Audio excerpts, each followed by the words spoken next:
They say empty vessels make the loudest noise.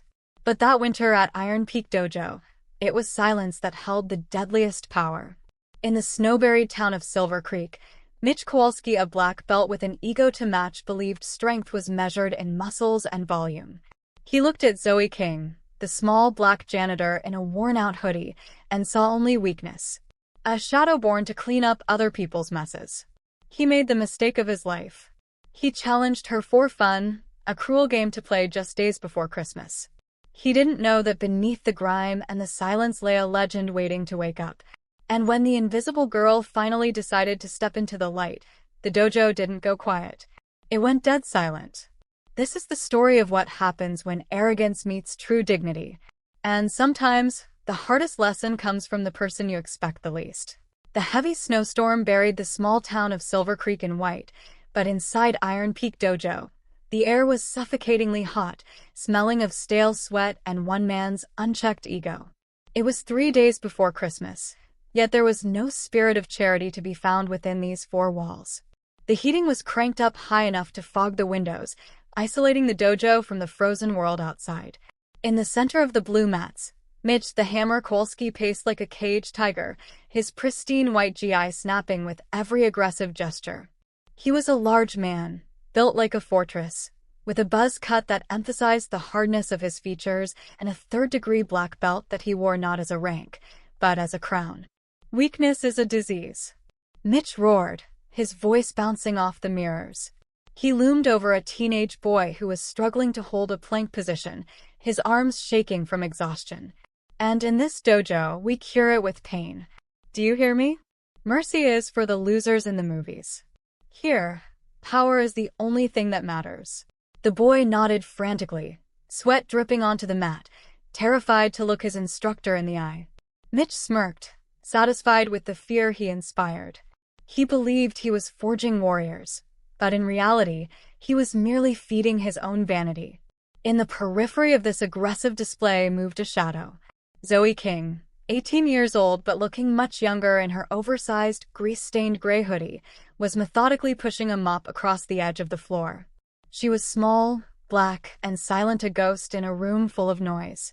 To the students and parents sitting on the benches, she was just part of the furniture, the janitor girl who cleaned up their messes and emptied their trash. They didn't know about the fire that burned quietly beneath that baggy sweatshirt. They didn't know that every time Mitch demonstrated a technique with sloppy form, relying on brute strength rather than leverage, Zoe's grip on the mop handle tightened just a fraction. She paused for a second, her eyes drifting to a spot on the wall behind a festive Christmas wreath, where a faded photograph of a young judo champion hung, long forgotten by everyone else. "Hey, earth to janitor girl." Mitch's voice cut through the air like a whip crack. He had caught her pausing. The class stopped. All eyes turned to Zoe. Mitch walked over, his chest puffed out, enjoying the audience. "I don't pay you to daydream. Look at this floor. I can still see a smudge. Put some muscle into it if you have any under that tent you're wearing." A few students snickered nervously, eager to stay on Mitch's good side. Zoe didn't flinch. She didn't look up. She simply dipped the mop back into the bucket, the water swirling dark and murky. "Deaf and dumb," Mitch muttered loud enough for the front row to hear, shaking his head with exaggerated pity. "Perfect employee, really. Can't talk back, can't complain." He turned his back on her, reaching for his water bottle on the bench. As he took a swig, his eyes glinted with a cruel idea, a little entertainment to end the session. He tossed the bottle toward the trash can but missed, intentionally. It hit the rim and bounced, splashing water all over the section of the mat Zoe had just dried. "Oops," Mitch said, flashing a grin that didn't reach his cold eyes. "My bad. Clumsy me. Better clean that up, kid. We can't have the mats slippery for real athletes, can we?" The disrespect hung heavy in the humid air. It wasn't just a prank. It was a reminder of hierarchy. He was the king, and she was the servant. Zoe knelt to wipe the water, her dark eyes flashing with a momentary, dangerous intensity that Mitch was too arrogant to see, as the grandfather clock chimed ominously in the corner. The brass bell above the entrance jingled violently as a gust of freezing wind announced the arrival of a shivering woman and a small boy. They stepped out of the blizzard and into the warmth of the dojo, shaking snow from their coats. The woman, Mrs. Miller, looked exhausted, her face lined with the stress of a single mother working double shifts during the holidays. But the boy, Benny, was vibrating with pure energy. He was 10 years old, with bright blue eyes that immediately scanned the room, bypassing the trophies and the banners to lock onto the blue mats with a hunger that Zoe recognized instantly. It was the same look she used to have before the world went quiet, the look of someone desperate to find where they belong. Mitch stopped his lecture mid-sentence. He smoothed his GI and put on his customer service smile, striding over to the front desk. "Welcome to Iron Peak," he said, his voice dropping an octave to sound professional. "Looking for a last-minute gift certificate? We have a holiday special." "Actually," Mrs. Miller said, nervously twisting her gloves, "I was hoping to sign my son up. Benny has been watching martial arts videos for months. He really wants to learn." She nudged Benny, who was watching the other students with wide eyes. Benny looked up at his mother, and his hands moved rapidly in fluid-shaped sign language. "Is this the place, Mom? Can I go in?" Mitch's smile didn't disappear, but it froze. The warmth drained out of it instantly. "He's deaf?" Mitch asked, not to the boy, but to the mother, as if Benny wasn't there. "Yes," Mrs. Miller replied, her voice tightening defensively. "But he's very observant. He picks things up faster than—" "Look, lady," Mitch cut her off, his tone shifting from sales to dismissal. "I appreciate the interest, but Iron Peak isn't equipped for that. This is a combat dojo. We rely on verbal commands. Stop, go, duck. If he can't hear a warning, he gets hurt. And then you sue me." He chuckled dryly, glancing back at his students to ensure they were listening to his wisdom. "This isn't a daycare for broken toys. It's for warriors. Maybe try the YMCA? They have soft play areas." Mrs. Miller's face flushed red with humiliation. "He's not broken. He just needs a chance." "He's a liability," Mitch said flatly, turning his back on them. "Sorry. Can't help you." Clang. The sound of a metal mop bucket hitting the floor echoed like a gunshot. The room jumped. Mitch spun around, annoyed. Zoe had dropped the handle. But instead of picking it up, she stepped over the line that separated the lobby from the training floor, a line she was never supposed to cross. She walked straight past a stunned Mitch and knelt in front of Benny. The boy flinched, but Zoe smiled, a genuine warm expression that transformed her face. She raised her hands and signed, her movements crisp and powerful. "You are strong. Do not listen to him. Your eyes hear better than his ears." Benny's jaw dropped. A slow grin spread across his face. He signed back. "You know." Zoe nodded. "Hey," Mitch barked, stomping over. "What do you think you're doing? Get back to work." Zoe stood up slowly. She wasn't the invisible janitor anymore. She turned to face Mitch, her posture straight, her chin high. The silence in the room was absolute, heavier than any shout. Mitch stared, stunned that the furniture had just come to life, as Zoe pulled a notepad from her pocket, scribbled a note, and slammed it against his chest. Mitch ripped the paper from his chest, reading the 3 words scrawled in black marker. "Here with eyes." He stared at it for a second, blinked, and then let out a sharp barking laugh that echoed uncomfortably around the room. "Here with eyes." Mitch held the note up for his students to see, turning the private confrontation into a public spectacle. "Did you hear that, class? The cleaning girl is a philosopher now. She thinks scrubbing toilets gives her the right to lecture a 3rd-degree black belt on martial arts theory." He crumpled the paper and tossed it over his shoulder, letting it land near Zoe's feet like trash. In the back office, unnoticed by the crowd, the heavy oak door creaked open just a few inches. Old Mr. Silas, the dojo's reclusive owner, had been drawn out by the commotion, watching from the shadows. Mitch circled Zoe, his movements theatrical and predatory. "You think because you watch from the sidelines, you know something? You think you know what strength is." He stopped right in front of her, looming over her small frame. "You're a distraction. A shadow. But hey." He grinned, a wicked idea lighting up his face as he looked around at his students. "I'm bored. The holidays are coming up. Let's have some fun. A little Christmas exhibition match." He spread his arms wide, addressing the room. "The master versus the janitor. Black belt versus Black girl. Come on, girly. Step on the mat.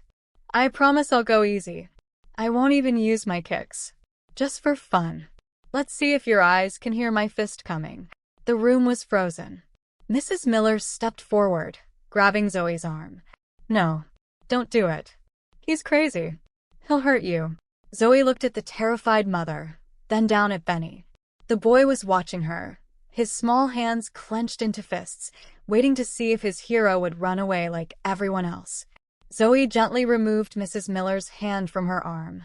She turned to Benny and winked a small, confident gesture that seemed out of place for a janitor facing a giant. She turned back to Mitch. She didn't sign anything.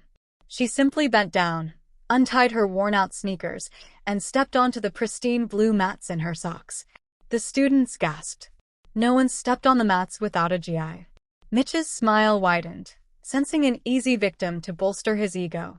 Zoe reached up and pulled off her oversized gray hoodie, revealing not a frail victim, but a body made of coiled wire and muscle, as Mitch's grin began to falter for the very first time. Mitch laughed, a harsh, barking sound, and bounced on his toes, throwing a lazy jab into the air as if this were a comedy routine rather than a fight. He winked at his students, enjoying the show. All right, everyone, watch closely. Lesson 1. How to handle a pest without breaking a sweat. He looked at Zoe, who stood perfectly still in the center of the mat. Without her oversized hoodie, she looked even smaller, her simple white t-shirt and athletic leggings emphasizing how outmatched she seemed against his hulking frame.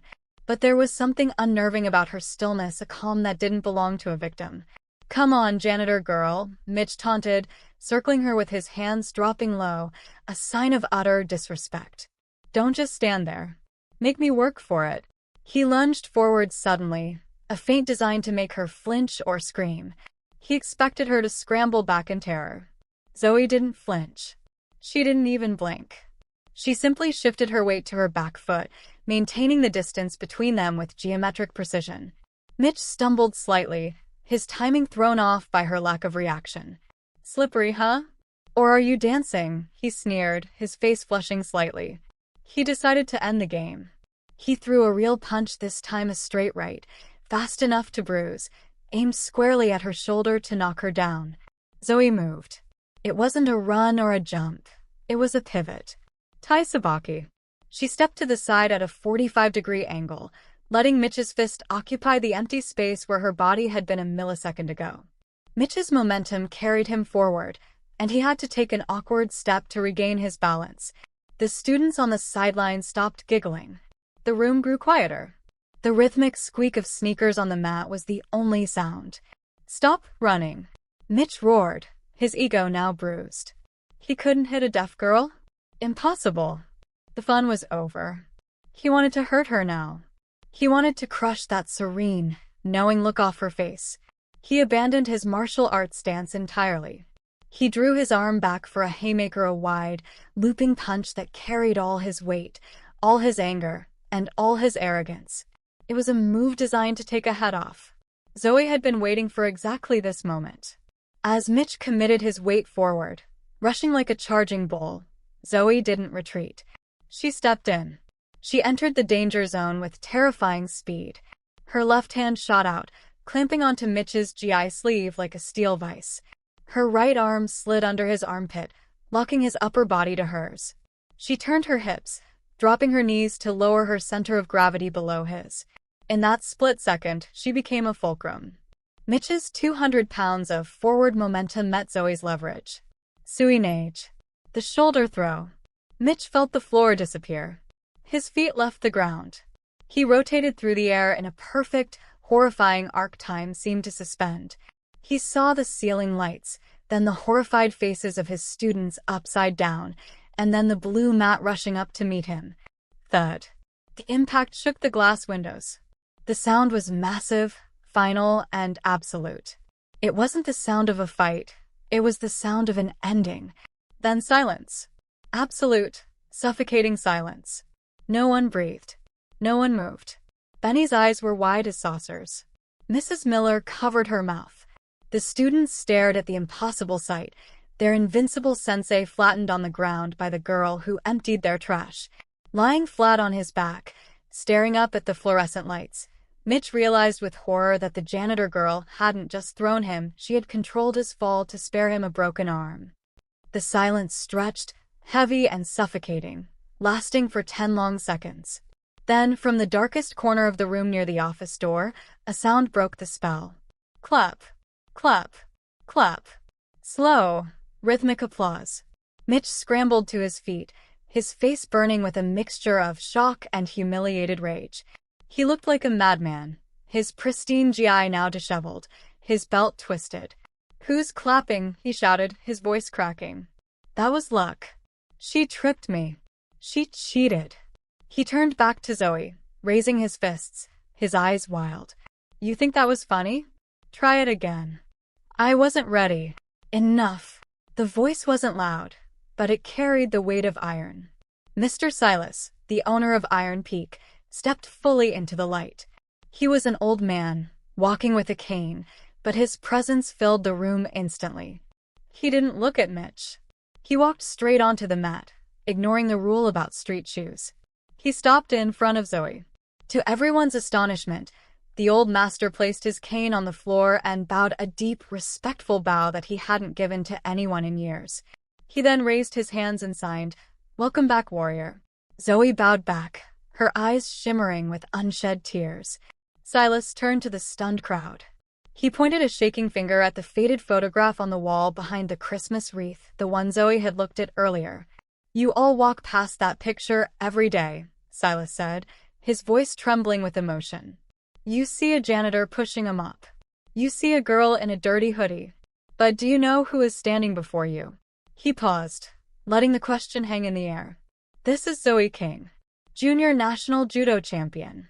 The prodigy who was supposed to lead Team USA to the Olympics before a drunk driver took her parents and her hearing 2 years ago." The room gasped. It was a collective intake of breath that sucked the air out of the dojo. Mitch froze.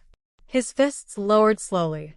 The color drained from his face as the realization hit him like a physical blow. He hadn't just bullied a cleaning lady. He had mocked a master. The parents whispered, looking at Zoe with new eyes, realizing their own judgment had been clouded by prejudice. They had pitted her, ignored her, looked down on her, and she could have floored any of them in seconds. "She has been cleaning your messes for months," Silas continued, turning his gaze to Mitch. "And she has shown more discipline in 5 minutes of silence than you have shown in 5 years of teaching." I didn't know," Mitch stammered, stepping back. She is what a martial artist looks like," Silas cut him off. He walked up to Mitch. His hand moved fast, untying the black belt from Mitch's waist. The cotton strip fell to the floor in a heap. "You wear a black belt around your waist, Mitch. But this young lady has a black belt in her soul. Get out of my dojo." The walk to the door was the longest journey of Mitch's life. Without the black belt around his waist, the GI hung loosely on his frame, looking less like armor and more like a shroud. He felt naked, stripped of the one thing he thought gave him value. He walked past the rows of students he had bullied for months. They didn't jeer or laugh. They simply watched him with a quiet, mature pity that stung worse than any insult. The hammer was gone, leaving only a man who had forgotten why he started martial arts in the first place.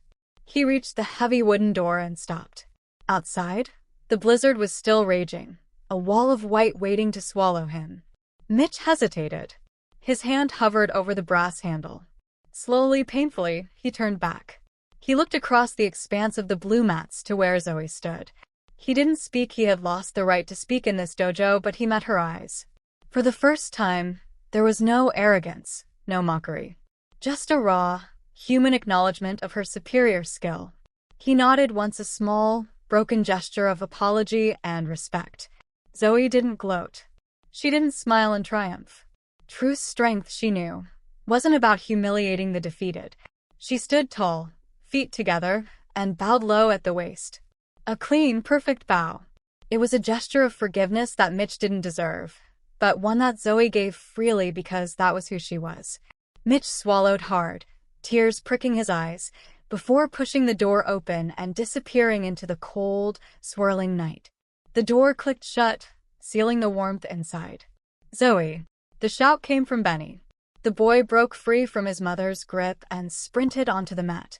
He didn't care about rules or etiquette. He ran straight to Zoe and wrapped his small arms around her waist, burying his face in her shirt. He was sobbing not from fear, but from the overwhelming relief of finally being seen, of finally being protected. Zoe knelt down, ignoring the pain in her knees from years of scrubbing floors, and hugged him back. She held him tight, rocking him gently, letting him know that he was safe. Mrs. Miller walked onto the mat, tears streaming down her face, ruining her makeup. She couldn't find the words. She just reached out and squeezed Zoe's shoulder, a silent message of a mother's eternal gratitude. Mr. Silas cleared his throat, the sound thick with emotion. He looked around at the students who were still standing in shock. Tonight you saw true karate, true judo, true martial arts, the old master said, his voice regaining the strength of his youth. It is not about breaking boards or breaking bones. It is about protecting those who cannot protect themselves. He turned to Zoe, who was wiping Benny's tears. Zoe King, Silas said formally. I made a mistake letting you hide in the shadows for so long. Iron Peak needs a new head instructor. Someone who understands that the strongest muscle in the body is the heart. He gestured to the empty spot where Mitch used to stand. Will you take the position? Zoe looked at the old man, then at the students waiting for her answer, and finally at Benny, who was looking at her with hero worship in his eyes. She took a deep breath, inhaling the scent of the dojo sweat, pine, and now hope. She raised her hands and signed, only if Benny is my first student. And only if everyone is welcome. No matter who they are. Done, Silas smiled, a genuine grin that crinkled his eyes. Zoe stood up and walked over to the shelf where the belts were kept. She didn't reach for a black belt for herself. Instead, she took down a crisp, white belt, the symbol of a beginner, of pure potential. She returned to Benny and knelt on one knee. The room watched in reverent silence as she wrapped the white cotton around the boy's waist. She tied the knot carefully, pulling it tight. She looked into Benny's eyes and signed slowly, ensuring he caught every word. The belt covers your waist, but your heart covers the warrior. You are not broken, Benny. You are just beginning. Benny looked down at the white belt against his blue shirt, then up at Zoe. He stood straighter. He puffed out his chest. For the first time in his life, he didn't feel like the deaf kid. He felt like a student. A martial artist. Outside, the storm finally began to break. The wind died down, leaving a peaceful silence over Silver Creek. Through the frosted windows, the Christmas lights from the street lamps twinkled like stars on the fresh snow. The darkness had passed. Inside the dojo, the air was no longer stifling. It was warm, filled with the murmur of new friendships and the quiet, steady beat of a community healing. It was the best Christmas gift any of them could have asked for, not wrapped in paper, but wrapped in the spirit of a girl who refused to stay invisible. Sometimes, the quietest person in the room carries the loudest strength. Zoe taught us that dignity isn't about shouting or showing off. It's about knowing who you are when the world tries to tell you otherwise. So, this holiday season, take a moment to look closer at the people around you, the ones cleaning the floors or serving the coffee, because true greatness often wears the humblest disguise. If this story touched your heart, share it with someone you love. Let's remind the world that kindness is the only language the deaf can hear and the blind can see.